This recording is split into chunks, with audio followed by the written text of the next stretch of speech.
বন্ধ করে দিয়েছো, তারা মুনাজাত থেকে বেরিয়ে যাও, কারণ তোমরা হাত তুললে বাকি হাতগুলো কবুল হবে না, তোমরা বেরিয়ে যাও।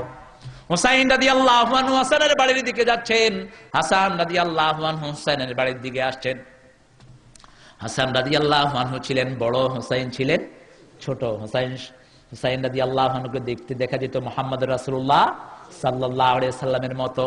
মুসলিম শরীফের বর্ণনায় বিশ্বনবী সাল্লাল্লাহু আলাইহি সাল্লাম বলেছেন, আমাকে হুবহু ইব্রাহিম আলাইহিস সালামের আকৃতি আল্লাহ দান করেছেন। আর হুসাইন রাদিয়াল্লাহু আনহুকে বিশ্বনবীর আকৃতি দান করেছেন কে? দুজন আসছেন। হাসান চিন্তা করলেন, কথা বন্ধ করে ভাইয়ের উপরে যে জুলুম করেছি, আমার ভাইকে আমি আগে সালাম দেওয়ার সুযোগ দেই, কারণ আমার নানাজি বলেছেন যে আগে সালাম দেয় আল্লাহ তার মর্যাদা বাড়ায়া দেয়। তিনি সালাম দিলেন না, হুসাইনও দিলেন না। অবশেষে যখন দেখছেন হুসাইন দিচ্ছেন না, তখন হাসান সালাম দিয়ে দিলেন। সুবহানাল্লাহ বলেন। এবার হাসান বলছে, ভাই তুমি কেন আগে সালাম দিলা না? হুসাইন রাদিয়াল্লাহু আনহু কেঁদে ফেলে বলছেন, না বলেছেন 3 দিনের বেশি কথা বন্ধ করে রাখলে ইবাদত কবুল হবে না। আমি গত 2 দিন কথা বন্ধ করে যা অপরাধ করেছি, চিন্তা করলাম সালাম দেওয়ার শ্রেষ্ঠ কৃতিত্ব আল্লাহ আপনার জন্যই বরাদ্দ করে দিই, এই জন্য আমি আগে সালাম দেই না। আপনি যদি আল্লাহর জন্য কিছু করেন, আল্লাহর কাছে আপনার পুরস্কার আছে না নাই? এজন্য আমার নবী সাল্লাল্লাহু আলাইহি সাল্লাম বলছেন, সব কিছুর উপর লানত, দুনিয়া মালউনা মালউনাতুন ওয়া মা ফিহা ইল্লা যিকরুল্লাহ আলিম ওয়া মুতাআল্লিম ওয়ালা আও কামা ক্বালা আলাইহিস সালাতু ওয়াস সালাম। বিশ্বনবী সাল্লাল্লাহু আলাইহি সাল্লাম বললেন, দুনিয়ার উপর লানত, দুনিয়াতে যা কিছু আছে সব কিছুর উপর লানত। 3টি জিনিস ছাড়া কয়টি? কথা বলেন। কোন আসরে বসলেন একবারও আল্লাহর নাম জপা হলো না, সেখানে লানত আছে না নাই? কথা বলেন না কেন? আছে না নাই? কোথাও গেলেন একবারও আল্লাহর নাম লওয়া হলো না, লানত আছে না নাই? শুধু যিকরুল্লাহ, যেখানে আল্লাহর জিকির আছে। বিশ্বনবী সাল্লাল্লাহু আলাইহি সাল্লাম কোথাও বসলেই এমনি 50-60 বার তিনি ইস্তেগফার পড়ে ফেলতেন। সুবহানাল্লাহ বলেন। এমনি 50-60 বার ইস্তেগফার পড়ে ফেলতেন। সবচেয়ে বেশি ইস্তেগফারের দোয়া পড়তেন মুহাম্মদুর রাসূলুল্লাহ সাল্লাল্লাহু আলাইহি সাল্লাম। আবার বিশ্বনবী সাল্লাল্লাহু আলাইহি সাল্লাম দৈনিক 100 বারের বেশি তওবা করতেন। তওবা করলে খুশি হন কে? আবার বিশ্বনবী সাল্লাল্লাহু আলাইহি সাল্লাম বলেছেন, ওদের জন্য সুসংবাদ, ওদের জন্য সুসংবাদ, যাদের আমলনামার মধ্যে গুনাহ মাফির দোয়া সবচেয়ে বেশি থাকবে, তাদের জন্য কিয়ামতের ময়দানে সুসংবাদ। 3 জায়গা ছাড়া যিকরুল্লাহ আলেম, আর ওই জিকির যিনি শিখেছেন আর যিনি শিখান, জিকির যিনি শিখেছেন তার নাম আলেম। তার নাম কি? আর যাকে শিখায় তার নাম মুতাআল্লিম। আর এই জিকিরকে যারা অনুসরণ করে, এই জায়গাগুলো ছাড়া সবগুলোর উপর লানত।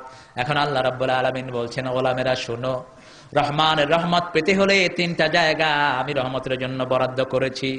সবচেয়ে বড় রহমানের মালিক কে? রহমতের মালিক কে? গরিবের জন্য রহমত বেশি না ফয়সালার জন্য বেশি?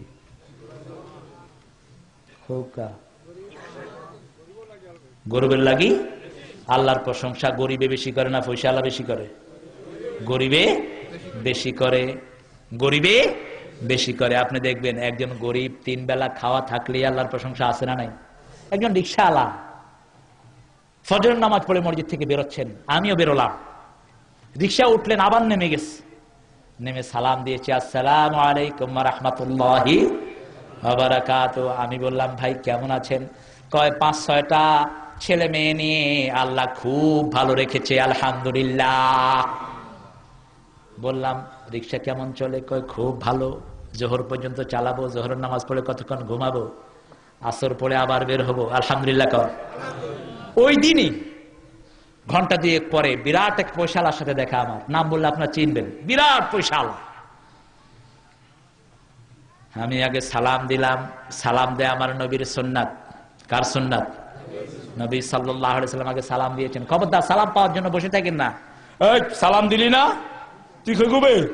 আসেনি এরকম লোক? আরে তুমি দিলে না, তুমি কে? হু দা হেল ইউ আর? তুমি কে? তুমি কেন দিলে না সালাম? তুমি আগে সালাম দিবা। আমার নবী আগে সালাম দিতেন। সুবহানাল্লাহ বলেন। নিজের ঘরের কাজের ছেলে আনাস রাদিয়াল্লাহু আনহু 10 বছর বিশ্ব নবীর কাজ করেছেন। তিনি বলেছেন জীবনে একবারও আমার নবীকে আগে সালাম দিতে পারি না, দরজার নিচে লুকিয়ে থাকতাম বিশ্বনবী না দেখার আগে সালাম দেওয়ার জন্য, ঘরের সামনে এসেই তিনি আগে সালাম দিয়ে দিতেন। কোনদিন জিজ্ঞেস করেন না আনাস এই জিনিসটা কেন করেছো আর এটা কেন করো নাই, এই কৈফিয়ত কোনদিন চান নাই। সালাম দিয়ে ওই পয়সালাকে জিজ্ঞেস করলাম ভাই আপনি কেমন আছেন, সুবিধা না। আমি কইলাম তোর সুবিধা হবে না, কারণ তুই সরকারের ট্যাক্স চুরি করস, কারেন্টের পয়সা মারস, গ্যাসের পয়সা চুরি করস, আসরা নাই। জনগণের হক আত্মসাৎ করো, 10 কোটি টাকা যাকাত আসে, 3 লাখ টাকার শাড়ি দিয়া তুমি গরিবকে ফাঁকি দাও, আসরা নাই? কথা বলেন আসরা নাই? এই তো জীবনেও কইতে পারবে না আলহামদুলিল্লাহি রাব্বিল আলামিন। সেজন্য আল্লাহ বলছেন গোলাম আলহামদুলিল্লাহর পরে আমার প্রশংসা করবা, আর রহমানির রহিম। আল্লাহ নিজে নিজের পরিচয় দিয়েছেন, শুনো, ওয়াল্লাহুল্লাযী লা ইলাহা ইল্লাহু আলিমুল গায়বি ওয়াশ শাহাদাতি হুয়ার রহমানুর রহিম। দুনিয়ার জন্য রহমান হলেন আল্লাহ রাব্বুল আলামিন, আর আখিরাতের জন্য হলেন তিনি রাহিম। দুনিয়াতে সবার উপর আল্লাহর রহমত আছে না নাই? বুশের উপর আছে না নাই?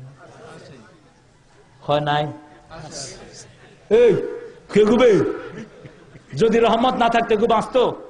কথা বলেন, বাঁচতো? আল্লাহর রহমত ছাড়া কারো বাঁচা সম্ভব? সবার উপর আল্লাহর সূর্যের আলো আছে না নাই? আল্লাহর বাতাস সবার কাছে যায় কি যায় না? আল্লাহর বৃষ্টি সবার ক্ষেতে পড়ে কি পড়ে না? ঠিক তেমনি দুনিয়াতে যদি কেউ আল্লাহর আইন মানতো, তার জন্য আল্লাহর আইনের রহমত আছে না নাই?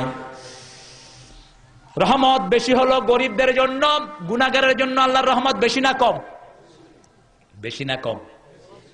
একজন সাহাবীর মন খুব খারাপ থাকতো, বিশ্বনবী সাল্লাল্লাহু আলাইহি ওয়াসাল্লাম একজন সাহাবীর কাছে হাত বাড়ালেন, তিনি হাতটা টেনে নিয়ে গেলেন, আবার বাড়ালেন, আবার টেনে নিলেন। বিশ্বনবী সাল্লাল্লাহু আলাইহি ওয়াসাল্লাম বললেন তোমার কি হলো, আমি তোমাকে হাত বাড়িয়ে দিচ্ছি, তুমি হাত মিলাচ্ছ না কেন? সাহাবী বলছেন ইয়া রাসূলুল্লাহ সাল্লাল্লাহু আলাইহি ওয়াসাল্লাম, এই হাত দিয়ে কত গুনার কাজ করেছে, আপনার সাথে হাতটা মিলাতে ভয় লাগে, সেজন্য আমি হাতটা টেনে নিচ্ছি। বিশ্বনবী বলেছেন যখন তুমি বলেছো লা ইলাহা ইল্লাল্লাহু মুহাম্মাদুর রাসূলুল্লাহ, আল্লাহ তোমার আগের সবগুলো গুনাহ মাফ করে দিয়েছে। আরেকজন সাহাবীর মন খুব খারাপ, প্রায় তিনি মন খারাপ করে বসে থাকতেন। বিশ্বনবী জিজ্ঞেস করলেন সাল্লাল্লাহু আলাইহি ওয়াসাল্লাম তোমার কি হয়েছে, কেন মন খারাপ? সাহাবী বলছেন ইয়া রাসূলুল্লাহ সাল্লাল্লাহু আলাইহি ওয়াসাল্লাম, আমাকে আল্লাহ অনেকগুলো মেয়ে দিয়েছেন, সবগুলো মেয়েকে আমি নিজ হাতে জীবন্ত কবর দিয়েছি, তবে একটা মেয়ের কথা আমি ভুলতে পারি না। ওই মেয়ের ডাক আমি যখনই একা হই আমার কানে ভাসে, ওই মেয়ের চেহারা আমি মুহূর্তের জন্য ভুলতে পারি না, বড় কষ্ট পাই আমি জানি না আমার আল্লাহ আমারে মাফ করে দিবেন কিনা। বিশ্বনবী বলছেন সাল্লাল্লাহু আলাইহি ওয়াসাল্লাম বলো কি হয়েছে? বলছে ছোট্ট একটি মেয়ে দুনিয়ায় আসলো, এত সুন্দরী মেয়ে আমি আমার জীবনে দেখি নাই। আমার বিবি বলল এই মেয়েটাকে তুমি অন্তত মেরে ফেলো না, এত